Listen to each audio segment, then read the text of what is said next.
राम राम राम। सबको राम जी राम, राम जी राम। भगवते नमः, भगवते नमः, भगवते नमः। देखो, बहुत भाग्यशाली हैं, जिज्ञासु है, साधक है, वही प्रार्थना में 5 बजे आ पाते हैं। आए हैं तो ऐसे महापुरुष की बातें कान में पड़ी है। महाराज जी से पूछा गया कि मन बहुत चंचल है, तो मन पर बुद्धि का नियंत्रण कैसे हो? कि साधक ने प्रश्न किया कि मन बहुत चंचल है, इस पर बुद्धि का नियंत्रण कैसे हो? तो स्वामी महाराज ने कहा कि एक लक्ष्य, एक उद्देश्य बनाओ कि हमें इस जन्म में भगवान की प्राप्ति ही करनी है।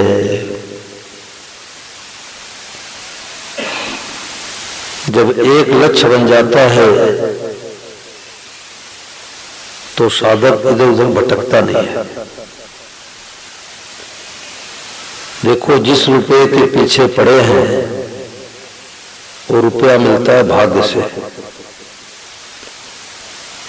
संसार की वस्तुएं मिलती है 3 चीजों के संयोग होने से। जैसे किसी के मन में आवे हमें करोड़पति बनना है, तो इच्छा करे करोड़पति बने, करोड़पति बने, करोड़पति बने। परंतु इच्छा करने से करोड़पति बन जाएगा क्या भाई? बताओ, नहीं बनेगा। लखपति भी नहीं बनेगा।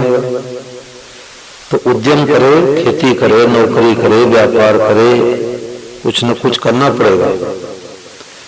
और तीसरे, हमारे प्रारब्ध में यानी भाग्य में करोड़पति बनना होगा तो बनेगा, नहीं तो लखपति भी नहीं बन पाएंगे।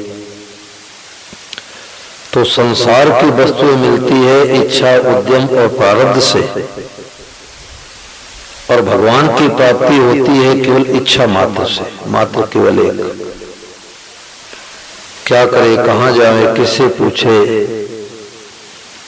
केवल इच्छा की आवश्यकता है। संसार में धन हो जाए, बेटा हो जाए, पोता हो जाए, मकान हो जाए, ये प्रारब्ध के अधीन है। तो जो प्रारब्ध के अधीन है उसके लिए तो रात दिन एक कर देते हैं। रुपया कमाने में इतने लीन हो जाते हैं कि कई भोले भाले भाई लोग कहते हैं कि हमारा समय नहीं मिलता, सत्संग में, कथा में आने के लिए समय नहीं है, अखबार पढ़ने के लिए समय है, टेलीविजन देखने के लिए समय है, मोबाइल चलाने के लिए समय है, रिश्तेदारी विवाह शादी पड़ जाए तो समय है, केवल सत्संग में जाने के लिए समय नहीं है। बताओ मंगवाली, तो उद्देश्य नहीं बना, हमारा उद्देश्य एक लक्ष्य नहीं बना। एक हरियाणा के लीलाधर जी आते हैं, कई जगह कथाओं में आते हैं। तो एक बार वो छत्तीसगढ़ में आए थे, तो उन्होंने एक बड़ी मारी बातें बताई। वो गृहस्थ में साधु है, लगभग 68-69 वर्ष की आयु है, और 3 बजे 2:30 बजे उठ जाते हैं, चाहे जनवरी का महीना हो चाहे जून का महीना हो, और प्रातः काल स्नान करके प्रार्थना करते हैं।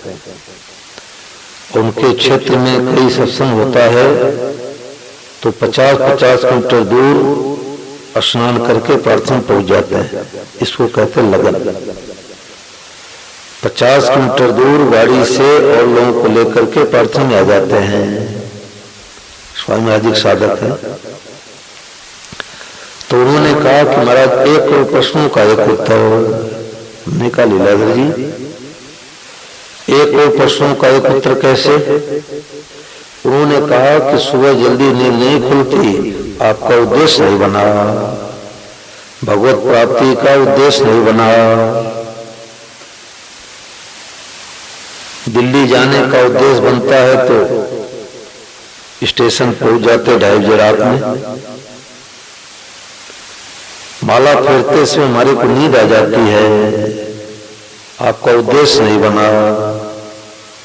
500 का नोट गिनते इसमें नींद आ जाती है बताओ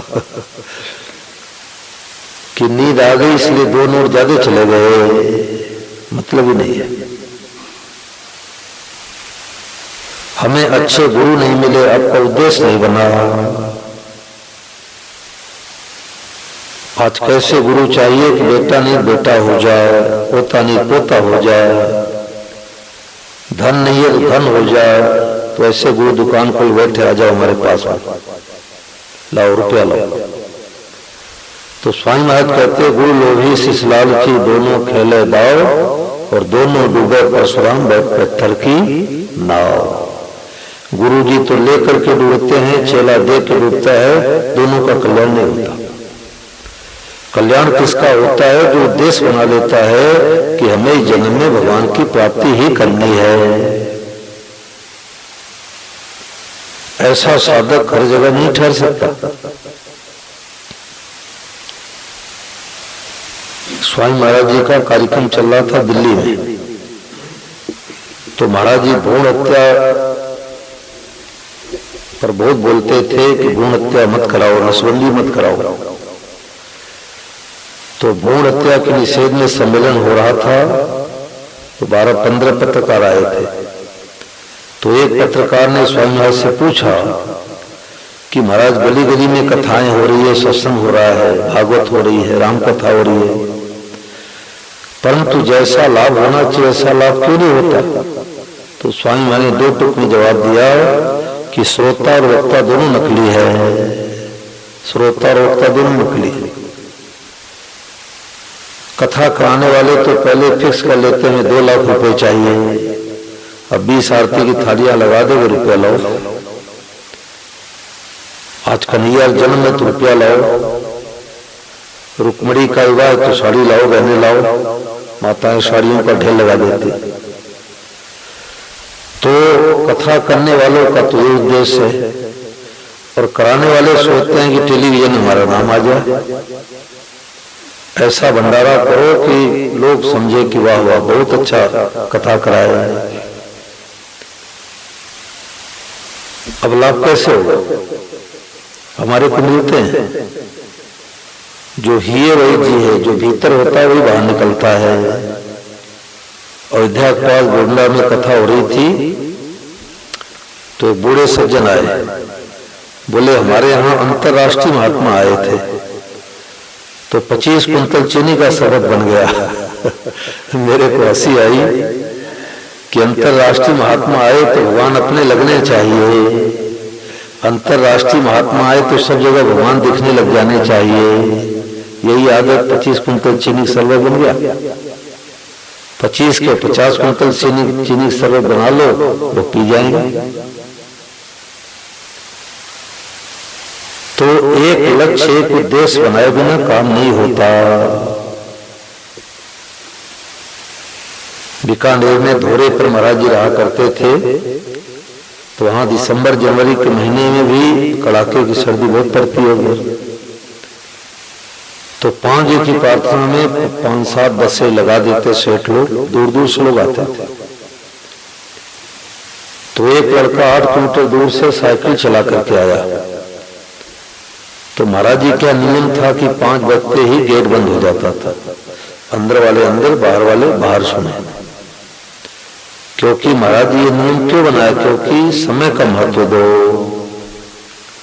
अंतिम समय आ जाएगा तो 1 मिनट का समय चाहेंगे तो नहीं मिलेगा। तो लड़का आया, उसको 2-4-5 मिनट लेट हो गया, तो बाहर बैठ गया। बाहर बैठा तो स्वामी महाराज जब आए, नित्य अष्टमी के बाद महाराज जी आते थे,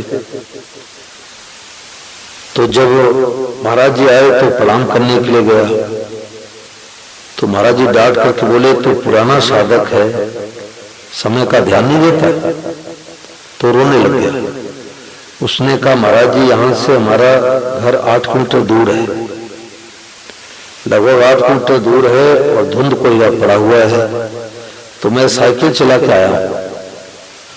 तो महाराज जी पर इस बात का बड़ा असर पड़ा। महाराज जी ने सभा में कहा उस भाई को सबसे ज्यादा लाभ मिलेगा जिस भाई ने सत्संग का टैक्स चुकाया है, कि कोहरे के समय में 8 किलोमीटर दूर साइकिल चला करके आया है सर्दी के दिन में। तो एक लक्ष्य एक उद्देश्य बनाए बिना काम हल नहीं होता। इस स्वामी महाराज जी की पुस्तक है लक्ष्य दूर नहीं, उसके पेज संख्या 35 पर महाराज जी ने लिखा है, महाराज जी ने कहा कि सदाचारी आदमी के भीतर भी अगर लगन नहीं है तो उसको परमात्मा नहीं मिलते। बड़ी गहरी बात है।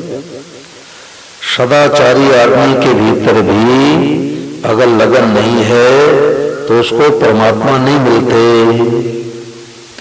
परंतु दुराचारी आदमी के भीतर भी लगन लग जाए तो परमात्मा की प्राप्ति कर सकता है। बड़े बड़े चोर डाकू कसाई के भीतर भी जब परमात्मा की लगन लग गई तो वे परमात्मा को प्राप्त हो गए। तो इसका तात्पर्य क्या निकला कि भगवान की प्राप्ति में लगन की आवश्यकता है। महाराज जी कहते कि एक बालिका का विवाह हुआ बचपन में। पहले जमाने में बच्चों में शादी कर देते थे, बड़े होने पर बेटी ससुराल में जाती थी। तो उसका जब विवाह हो गया, जब बड़ी हुई तो दादी ने गोद में बैठा के समझाया, पास में बैठा के समझाया कि देखो बेटी, ससुराल में जाना, सुबह जल्दी उठना, झाड़ू पोछा करना, बर्तन धोना, साफ सफाई रखना, बड़ों को प्रणाम करना, बड़े उम्र के लोग आवे तो घुघुट निकाल देना। वो सुनती रही। दादी ने पूछा तुम्हारी बात सुनाई? तो उसने कहा जो तो जाऊं तब तो, मैं तो जाऊंगी नहीं। ऐसे बातें इतनी ऊंची है, परंतु अब बिना ग्राहक के क्या समझे। अब मैं देखता हूँ पीपल के पेड़ के नीचे 20, 25, 30 लोग बैठ के ताश चौपड़ खेल रहे। तो क्यों? क्योंकि उनका उद्देश्य भगवत प्राप्ति का बना ही नहीं। वो तो सोचते मरने वालों का मोहल्ला कोई और है, हम थोड़े मरेंगे, हम तो कम से कम 90 साल तक तो जिएंगे। देखो ये दशा है। तो एक उद्देश्य एक लक्ष्य बन जाए तो सब काम हो जाता है। और संसार की इच्छा लेकर के मरेंगे,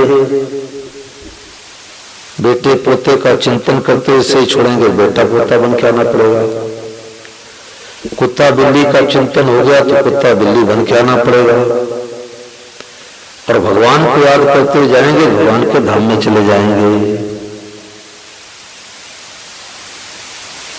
तो एक लक्ष्य एक उद्देश्य बने कि भाई हमें इस जन्म में भगवान की प्राप्ति ही करनी है। हम लोगों की क्या दशा है? महाराज ने एक उदाहरण दिया कि एक ब्राह्मण देवता ऊंट लेके जा रहे थे। तो 400 रुपए का ऊंट खरीद के जा रहे थे, पुराने जमाने की बात। तो वहां पुण्य ने देखा कि कोई विवाह शादी का समारोह चल रहा है, तो चल करके बैठ जाऊं तो कोई दक्षिणा 4 आने 8 आने मिल जाएंगे। पहले अठन्नी चवनी चलती थी। तो गए वहां 2 घंटे विवाह में बैठे रहे, ऊंट को बाहर पेड़ में बांध दिया। तो 4 आने दक्षिणा सबको मिली, ब्राह्मणों को 4 आने दक्षिणा मिली। तो दक्षिणा लेकर के बड़े राजी हुए, चलो 4 आने की दक्षिणा मिल गई।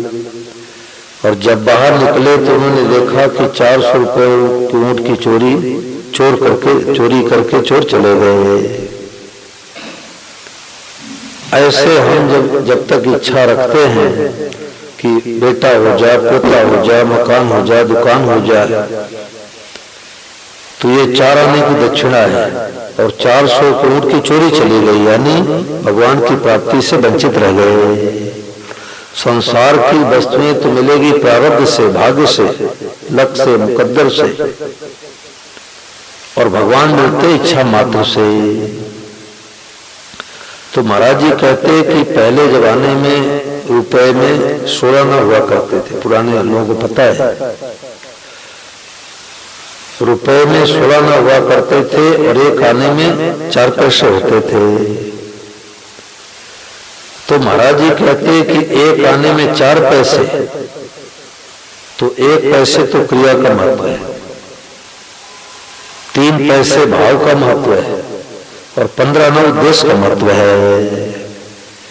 यानी लगभग 5% में क्रिया और भाव का महत्व है और 15 आना उद्देश्य का महत्व है। हम कोई काम करते हैं किस लिए करते हैं? मैंने एक महात्मा जी से सुना, उन्होंने कहा कि ईमानदारी से, सच्चाई से कुछ लाभ यानी प्रॉफिट लेकर के हित की भावना से व्यापार करना भी भजन हो गया। बड़ी गहरी बात है। हित की भावना से ग्राहक से बढ़िया को माल बढ़िया दे के कुछ प्रॉफिट लेकर के हितैषिता की दृष्टि से व्यापार करना भी भजन हो गया। और कथा सत्संग करके रुपया इकट्ठा करने का भाव है तो कथा सत्संग करना भी व्यापार हो गया। तो बदले में हम चाहते कि हमारा उद्देश्य क्या है? नारायण हरि भजन में ये 5 न स्वाद, विषय भोग निद्रा हंसी जगत प्रीत बहुबा। जब एक भगवान का लक्ष्य बन जाता है तो विषय भोग अच्छा नहीं लगता। विषय भोग निद्रा ठीक है, 4 घंटे 5 घंटे 6 घंटे सो लिया, ऐसा नहीं कि रविवार का दिन है दुकान में नहीं जाना है तो 8 बजे तक सोता ही रहे। तो विषय भोग निद्रा हंसी ठिठोली उसको नहीं सुहाती। जगत प्रीत बहुबार, जगत में ज्यादा रचेगा पचेगा नहीं और गप सप में समय बर्बाद नहीं करेगा। अभी 4-5 महीने पहले मैं शुरू में कथा किया था, तो लगभग 4 महीने पहले, तो सिमसिया गांव पड़ता है चूरू जिला में। तो वहाँ एक मोहन जी है, पुराने साधक साहब जानते ही होंगे, वहां वाले जो कीर्तन करते रहते हैं। तो श्री नौलाम जी महाराज जी के आश्रम में भी आते हुए लोग मंडली कीर्तन करती है। तो उनकी उम्र लगभग 50-52-55 साल की है। तो उन्होंने पूरा याद तो नहीं रहा, परंतु 10-15 सालों से विवाह शादी में जाना बंद कर दिए। अब बूढ़े हो गए, भाई विवाह शादी में हमारा क्या काम? बेटे पोते जावे तो जावे, बेटे जावे तो जावे, अपना तो समय भजन सत्संग में लगाना है। तो 2-2, 3-3 महीने घर से बाहर लगे रहते हैं, बेटे सब संभाल लिए काम। तो क्यों? तो कि एक लक्ष्य बन गया कि हमें तो भगवान की प्राप्ति ही करनी है।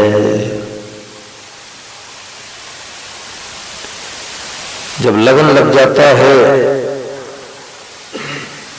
आदमी टिफिन लेके जाता है दुकान में और इतने ग्राहक आ गए कि रोटी खाने का समय नहीं मिला।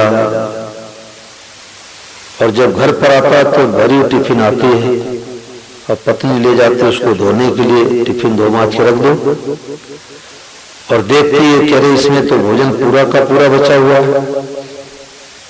कहती क्या बात, आपकी तबीयत तो ठीक है, आपने भोजन क्यों नहीं किया?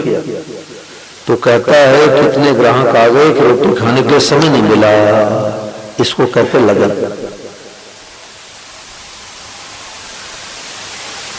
तो आज महाराज जी ने हम लोगों को याद दिलाया कि भाई एक लक्ष्य एक उद्देश्य बनाओ कि हमें तो इस जन्म में भगवान की प्राप्ति ही करनी है।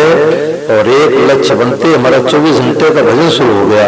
एक खास बात है भाई, अभी हम सोचते माला फेरना भजन है, गीता रामायण का पाठ करना भजन है, कथा सुनना भजन है, मंदिर में आकर के धूप लगाना, प्रणाम करना भजन है।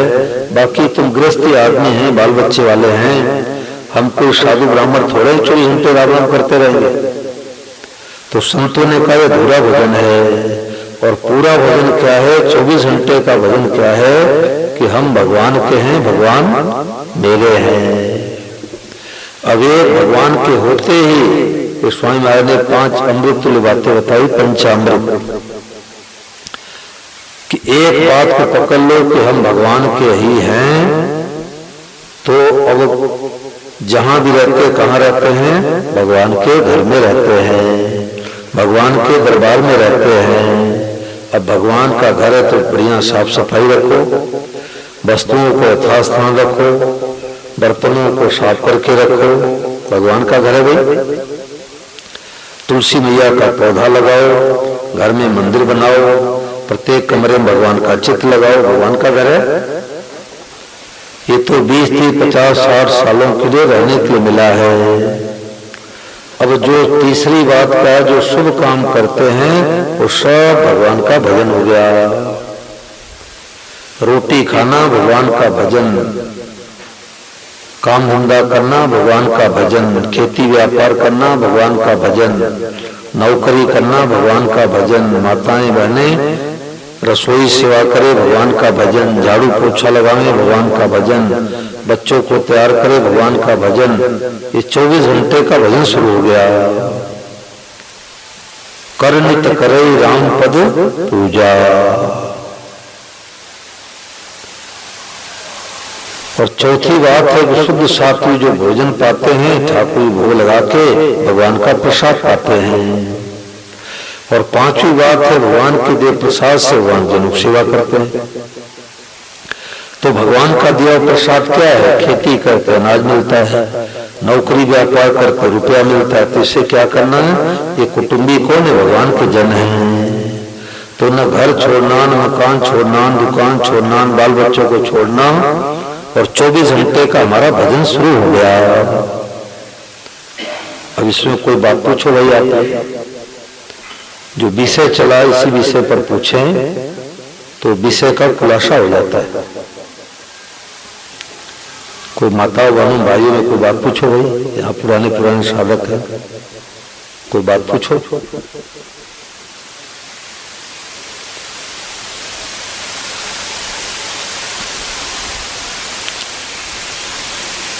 लक्ष्य नहीं है तो पिताजी कहते बेटा सीकर में जाकर के व्यापारी से 5000 रुपये लाना है।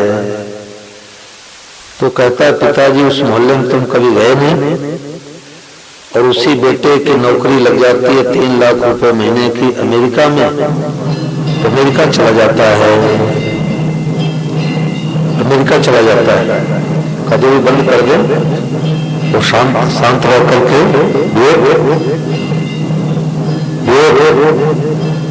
उसको बोलो तो कदे ऐसी भी आरती हो जाएगी, सत्संग चल रहा है, बंद कराओ, कदे आरती हो जाएगी।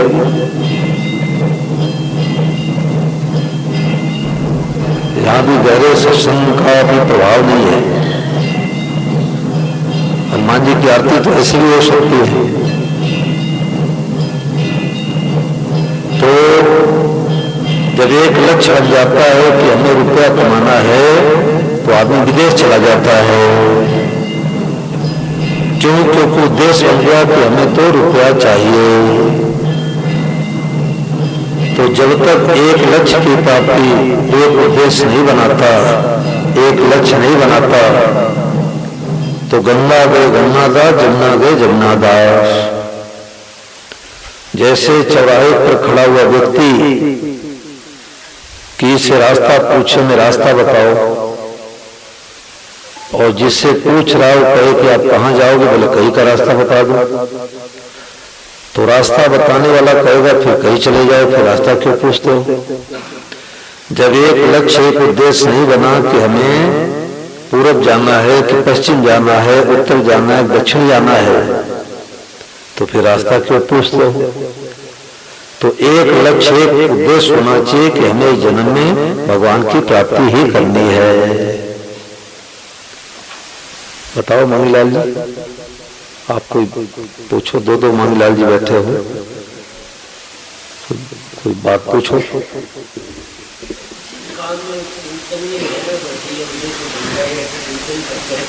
हैं?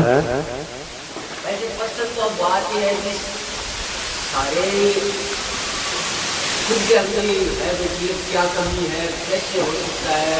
मामूली बातें तो हम पुराने वाले तो सारे रोज ही सुनते हैं, वो रात की बातें। पुराने वाले भी कच्चे हो, 5 बजे की प्रार्थना में समय से नहीं आते, अभी कच्चे हो, पक्के मत मानना, गेट नहीं खुलता। कैसे पक्के मानो? बोलो, अभी कच्चे हो, कच्चे। पक्का तो तब माना जाए जब 5 मिनट पहले आके यहाँ तैयार रहे। स्वामी महाराज जी के कमरे में ये जाते हैं, वृंदावन में आते हैं सत्संग सुनने। श्री धवन जी ने कहा, जो महाराज जी पुस्तक लिखा करते श्री राजेंद्र कुमार धवन जी, बोले कि 3 बजे प्रातः काल महाराज जी कमरे में जाने का मेरा नियम था, और 1 मिनट विलम्ब होता तो महाराज जी डांट लगाते।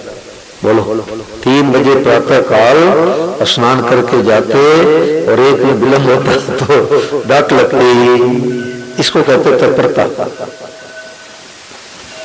तो श्री नौलाम जी महाराज जी बैठे थे, उन्होंने कहा कि 3 बजने में 10 मिनट पहले ही महाराज जी भेज देते कोई ब्रह्मचारी को, जाओ जाओ धवन जी बुला के लाओ।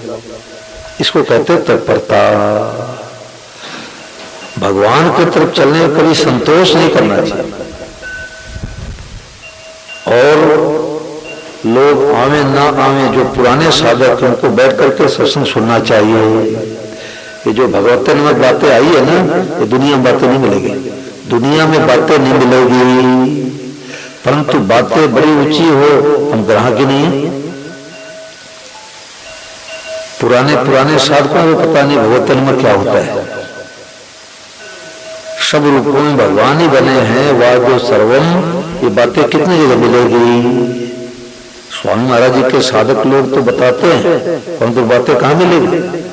और जगत ये मिलेगी गुरु साक्षात ब्रह्मा विष्णु महेश है, ये बात तो मिलेगी। परंतु स्वामी महाराज जी के सत्संग बातें मिलती है कि गुरु भी भगवान है और चेला भी भगवान है, सब कुछ भगवान, सब कुछ वादो सर्वम है। तो बिना सत्संग के जीवन में प्रकाश नहीं मिलता। तो आज महाराज जी ने कहा, भाई एक लक्ष्य, एक उद्देश्य बनाओ कि भगवान की प्राप्ति ही करनी है।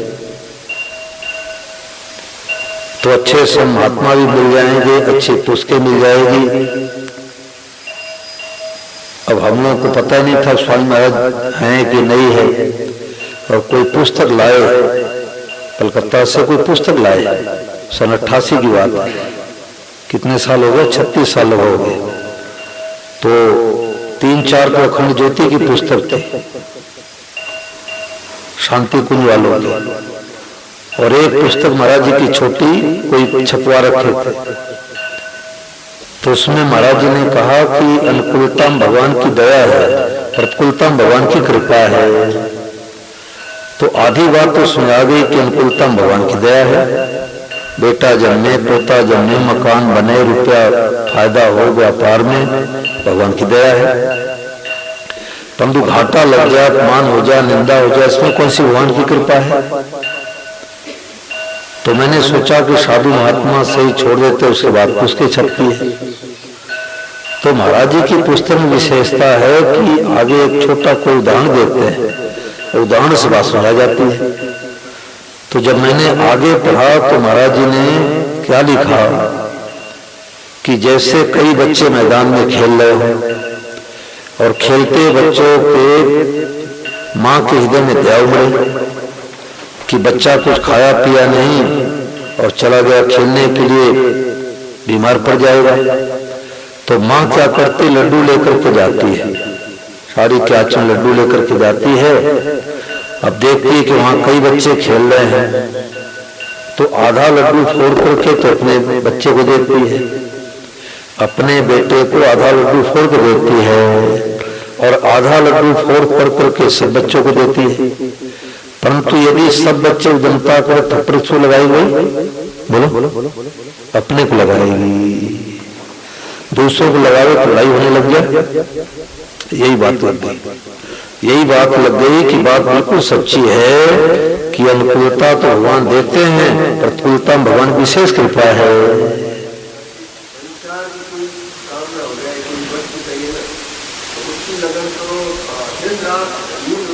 हाँ भाई, 500 का नोट कहीं खो जाए तो इस पॉकेट में देखेंगे, इस पॉकेट में देखेंगे, जो शर्ट नहीं पहने उसमें भी खोजेंगे, परंतु भगवान का नाम भूल जाते हैं, याद नहीं आती, उसकी चिंता होती क्या?